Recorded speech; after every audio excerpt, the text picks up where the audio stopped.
ప్రభువు పేరిట మీ అందరికీ ఈ రాత్రి కాలపు శుభములను వందనములను తెలియజేసినాను. ప్రియులారా, ఈ రాత్రి పరిశుద్ధ లేఖన భాగమును మనము చదివినట్లయితే, నా ఆత్మ మీ మధ్య ఉన్నది గనుక భయపడకుడి. హగ్గయి గ్రంథము 2వ అధ్యాయము 5వ వచనం. ప్రియులారా, వాక్య ధ్యానంలోనికి ఈ రాత్రి వెళ్లే ముందు తలలు వంచి చిన్న ప్రార్థన చేసుకుందాం. మమ్మల్ని మిక్కిలిగా ప్రేమిస్తున్న మా పరలోకపు తండ్రి, ఈ పరిశుద్ధ సమయమును బట్టి మీకు స్తోత్రాలు. అయ్యా, మీ వాక్యము ద్వారా మాతో మాట్లాడండి.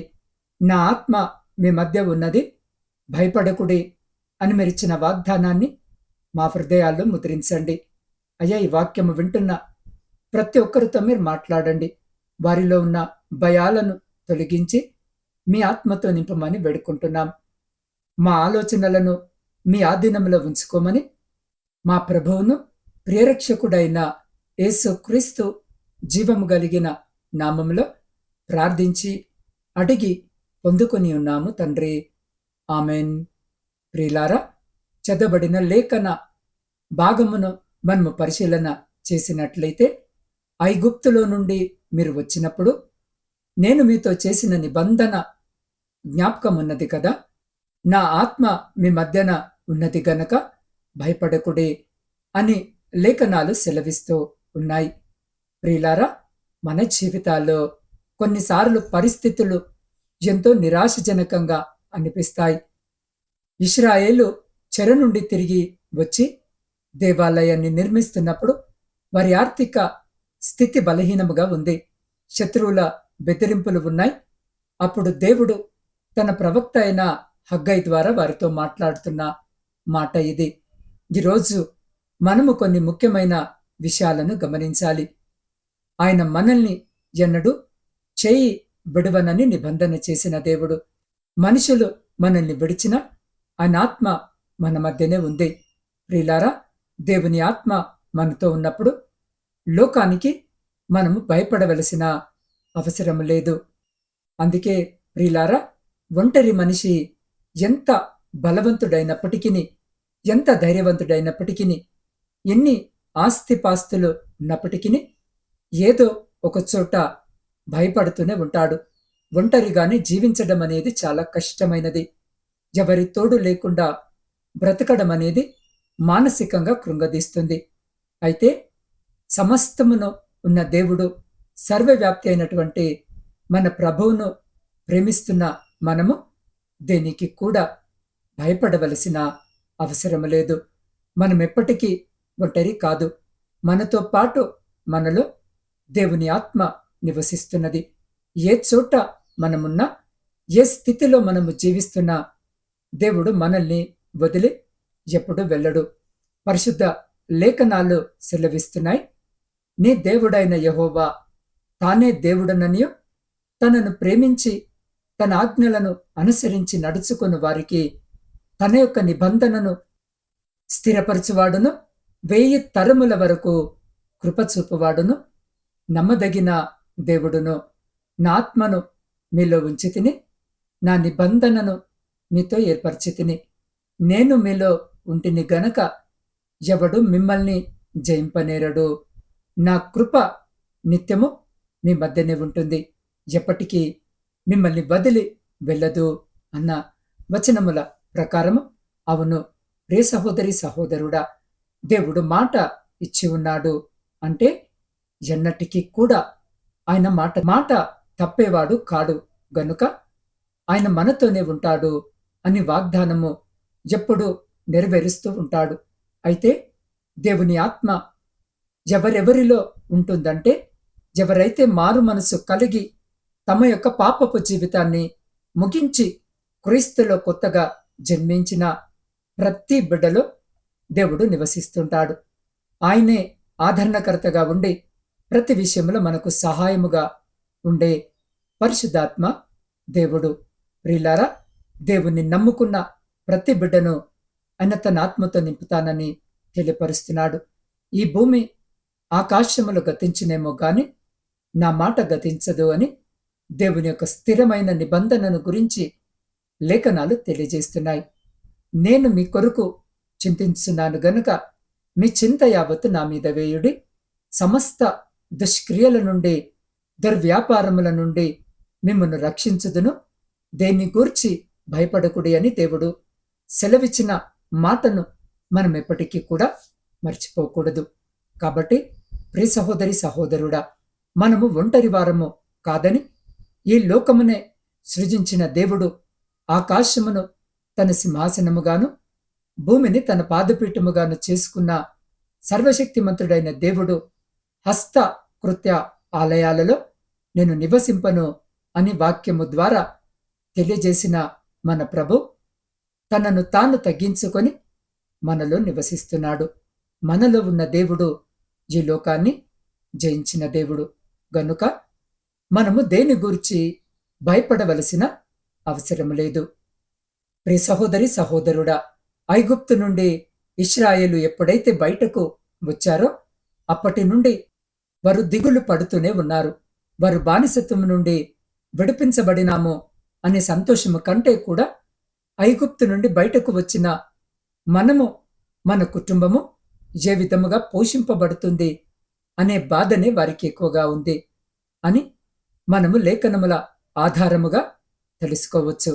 ప్రతిసారి ఏదో ఒక కారణముతో మోషేపై కోప్పడుతూనే ఉంటూ, మాకు ఐగుప్తులో ఉన్నప్పుడు మాంసము దొరికేది, మంచి ఆహారము దొరికేది అని సనుగుతూ గొనుగుతూ నడిచేవారు. కానీ వారు గమనించి అర్థము చేసుకోలేని విషయం ఏమిటంటే, వారు ఏ క్షణమైతే ఆ ఐగుప్తు నుండి బయటకు అడుగుపెట్టారో ఆ సమయం నుండి దేవుని ఆత్మ వారి మధ్యన సంచరిస్తూనే ఉంది. దేవుడు వారిని, వారి పిల్లలను తన కంటికి రెప్పలా కాపాడుతూనే ఉన్నాడు. వారు నడుస్తున్న అరణ్య మార్గములో పగలు మేఘస్తంభమై, రాత్రి అగ్నిస్తంభమై వారికి కావలి కాస్తూనే ఉన్నాడు. అసలు మహా గొప్ప ఆశ్చర్యకరమైన విషయము ఏమిటంటే, వారు అరణ్య మార్గములో ఐగుప్తు నుండి కానాను చేరుకోవడానికి 40 సంవత్సరాలు పట్టింది. అయితే 40 సంవత్సరాలు వారు తొడుక్కున్న చెప్పులు అరిగిపోలేదు, వారు వేసుకున్న బట్టలు పాతగిల్లలేదు అని లేఖన భాగములో మనము చూడవచ్చు.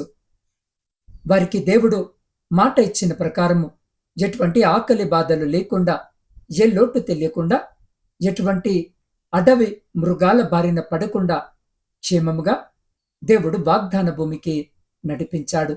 ఈ రాత్రి ఈ యొక్క దేవుని వాక్యము వింటున్న నా ప్రియ సహోదరి సహోదరుడా, ఇశ్రాయేలు ఐగుప్తును వదిలినట్టు ఈ రాత్రి వాక్యము వినుచున్న మీరు మీ గత జీవితాన్ని, పాపపు జీవితాన్ని వదిలి దేవుని నమ్మి ముందుకు నడుస్తున్నారేమో.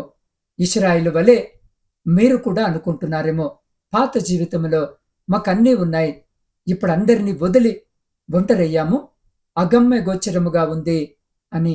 అయితే దేవుడు ఈ రాత్రి వాక్యము ద్వారా మీకు స్పష్టముగా తెలియజేస్తున్నాడు. మీరెప్పుడైతే పాపపు జీవితాన్ని వదిలి నూతన జీవితము మొదలు పెట్టారో, విశ్వాసిగా మారిన నిన్ను, నీ కుటుంబమును దేవుడే పోషిస్తాడు. ఆయనే దారి చూపిస్తాడు. నువ్వు ఆర్థిక బాధల్లో పడిపోకుండా, అనారోగ్యము నీ దరి చేరకుండా, సమస్యల సుడిగుండములో నువ్వు చిక్కుకొనకుండా దేవుడే నీకు వెలుగుగా ఉండి నడిపిస్తాడు.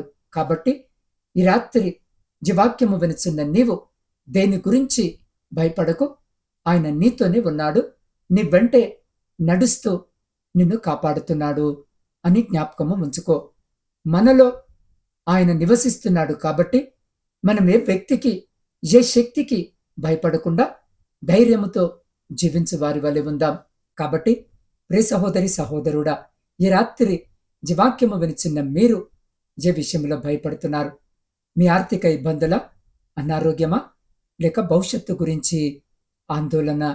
సర్వశక్తిమంతుడైన దేవుడు ఈ రాత్రి మీతో సెలవిస్తున్నాడు, నా ఆత్మ మీ మధ్య ఉన్నది, మీరు ఒంటరి వారు కాదు. మీ గతాన్ని చూసి దిగులు పడకండి, మీ బలహీనతను చూసి కృంగిపోకండి. ఆయన ఆత్మ మనకు శక్తిని, ప్రేమను, నిబ్బరమైన మనసునిస్తుంది. ఎవరైతే ఈ రాత్రి తమ భయాలను దేవుని పాదాల చెంతన పెట్టి ఆయన ఆత్మ నడిపింపును కోరుకుంటున్నారో వారు తమ హృదయాలని దేవునికి అప్పగించుకోండి. ఆయన శాంతి మీ హృదయాలను ఏలుతుంది. కాబట్టి ఈ రాత్రి జీవాక్యము వినిచిన్న మీరు వీలైతే మోకరించి, లేదా మీరున్న స్థితిలోనే మీ 2 చేతులు ఆకాశము వైపుకెత్తి, లేదా మీ కుడి చేతిని మీ హృదయంపై పెట్టుకొని స్తుతి ఆరాధనలో నాతో పాటు పాలు పంచుకోండి.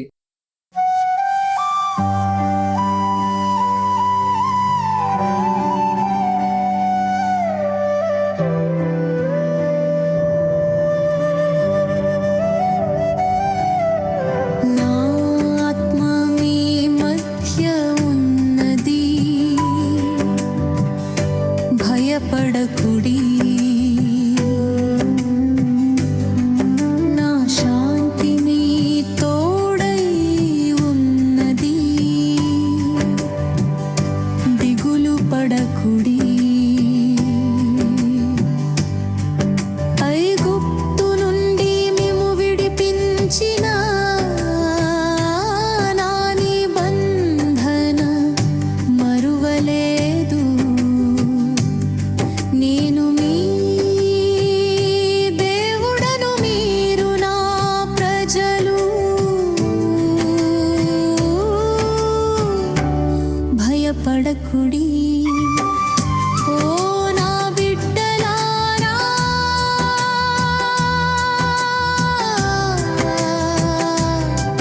భయపడకుడి, ఓ నా బిడ్డలారా,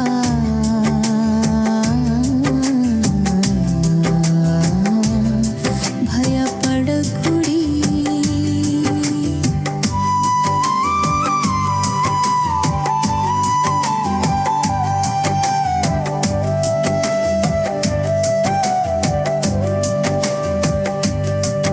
లోకపు తుఫానులు నిన్ను చుట్టుముట్టినా, అపవాది శోధనలు నిన్ను భయపెట్టినా, కలవరపడకు, నేను నీ పక్షమే. చేయి విడువను, నేను నీ తోడునే. నీవు నడిచే ప్రతి అడుగులో నా ఆత్మ నీకు తోడుగా. నా ఆత్మ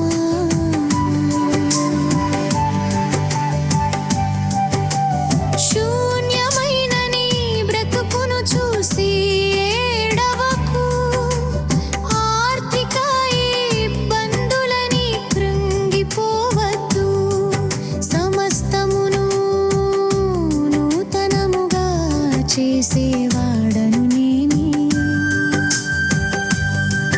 నీ కన్నీటిని తుడిచి నిన్ను బలపరచువాడను నేనే. నా మహిమతో నిన్ను నింపెదను, నా ఆత్మతో నిన్ను నడిపెదను. భయపడకుడి, భయపడకుడి, నా ఆత్మ మీ మధ్య ఉన్నది.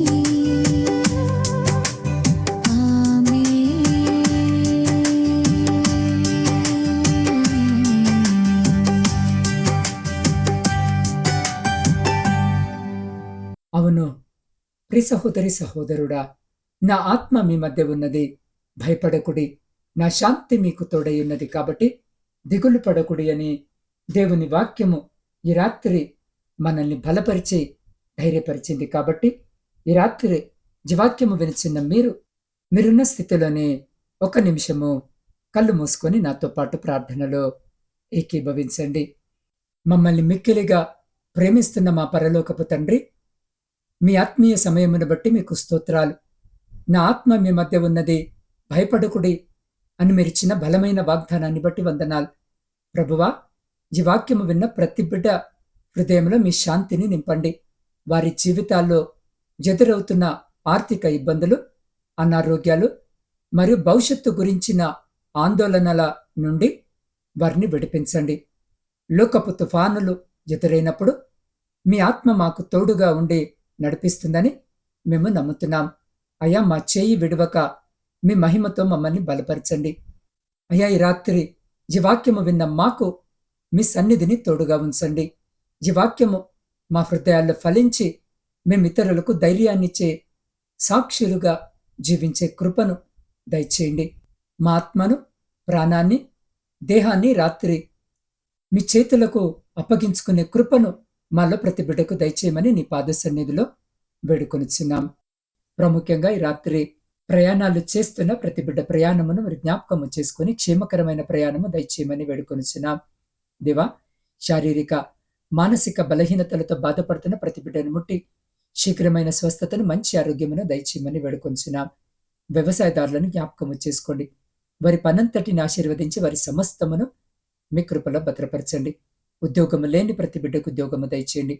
విద్యార్థులను జ్ఞాపకము చేసుకోండి. నా తండ్రి, పరీక్షల కొరకు సిద్ధపడుతూ ఉండగా, పరీక్షలు రాస్తూ ఉండగా కావలసిన మంచి ఆరోగ్యము, జ్ఞానము, జ్ఞాపక శక్తి మెండుగా దయచేయండి. వారు వ్రాయబోయే ప్రతి పరీక్షలో బిడ్డలకు విజయము దయచేయమని వేడుకొనిచున్నాం. దేవ, కుటుంబ పోషణకై కుటుంబాలను వదిలి పరాయి దేశములో పనులు చేసుకుంటున్న ప్రతి సహోదరిని మీకు చేతులకు అప్పగిస్తున్నాం. జ్ఞాపకము చేసుకోండి.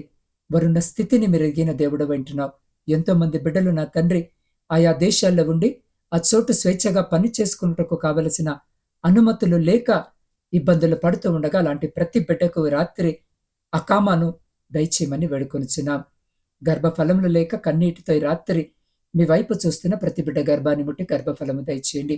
ఆర్థిక సమస్యలు, అప్పుల భారముతో నలిగిన స్థితిలో ఉన్న ప్రతి బిడ్డ కుటుంబంలో నుండి, జీవితంలో నుండి ప్రతి ఆర్థిక బంధకాన్ని, ప్రతి అప్పుల భారమును తొలగించి ఆర్థిక సమృద్ధిని కలిగించుమని వేడుకొనిచున్నాం. సైన్యములో ఉండి దేశాన్ని కాపాడుతున్న ప్రతి సైనికుని జ్ఞాపకము చేసుకోండి. వారి చుట్టూ మీ కంచె వేయండి.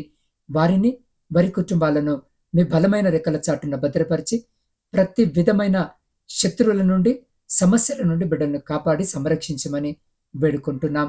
దేవా, ఈ రాత్రి ప్రాముఖ్యముగా మీ సేవకుల కొరకును, సేవకురాండ్రు, వారి కుటుంబాలు, వారి పరిచర్య అంతటిని ఈ రాత్రి మీ పాద సన్నిధిలో పెడుతూ ఉండగా బిడ్డలను జ్ఞాపకము చేసుకోండి. దీవించండి, ఆశీర్వదించండి. ఏ ప్రాంతంలో మీ సువార్త పరిచర్య అందించబడుట లేదో ఆయా ప్రాంతాలకు బిడ్డలను బలపరిచి నడిపించి వారి ద్వారా రక్షణ సువార్త అందించబడి అనేకులు మీ రక్షణ మార్గములో నడిచే కృపను దయచేయండి.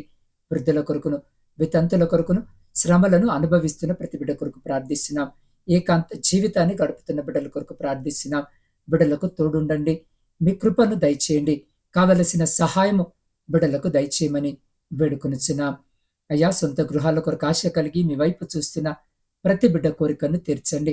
వివాహాల కొరకు సిద్ధపడుతున్న, వివాహాలు జరగక, సరి అయిన సంబంధాలు రాక కన్నీటితో మీ వైపు చూస్తున్న ప్రతి బిడ్డకు కూడా కావలసిన సహాయము దయచేయమని వేడుకొనిచున్నాం.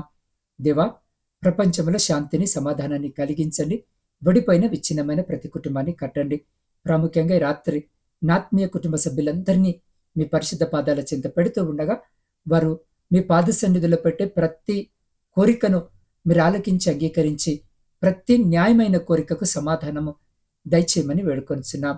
అయ్యా, ఈ గాఢాంధకరమైన చీకట్లో మేము నిద్రిస్తూ ఉండగా మా గృహాల చుట్టూను, మా ఆత్మీయుల గృహాల చుట్టూను, మా ఇరుగు పొరుగు వారి గృహాల చుట్టూను మీ అగ్ని కంచె వేసి ప్రతి బిడ్డను మీ దేవదూతల రెక్కల చాటున భద్రపరిచి ప్రతి అంధకార సంబంధమైన శక్తులన్నిటి నుండి మీరే సంరక్షించి కాపాడి, మీ చిత్తమైతే, మీరు అక్కడ ఆలస్యమైతే ఎన్నికలేని మమ్మలను మరొక శ్రేష్టమైన నూతన దినములోనికి ప్రవేశింపజేయమని మా రక్షకుడును మీ ప్రియకుమారుడైన యేసు క్రీస్తు మహిమ కలిగిన నామమున ప్రార్థించి స్తుతించి అడిగి పొందుకొని ఉన్నాము తండ్రి. ఆమెన్.